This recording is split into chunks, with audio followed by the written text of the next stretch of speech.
Daniel, Po? ilabas mo na yung ninakaw mo sa akin 25,000. At iba naman ako kukuhaan mo hindi dito? po ako yun. Pinapakain, pinapaaral ka na nga, nanakawan mo pa ako?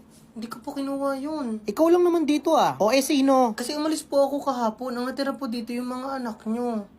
Yung mga pinsan ko. So pinagbibintangan mo yung mga pinsan mo? Sa tingin mo sila yung kumuha nun? Napakatarantado mo talagang tao. Ay, teka lang, putang ina naman. Hindi nga ako yun eh. Yung mga anak mo, tinuturuan mo kasing maging masama, kaya ganyan, pati ikaw tinatarantado. Tapos ngayon, wala kang masisi, ako sisisihin mo. Nagtitimpi lang ako sa yung putang ina mo kapag ninakawan talaga kita. Wala to, pati bahay niyo kukunin ko. Kagong to, hindi nga ako eh, pinipilit mo.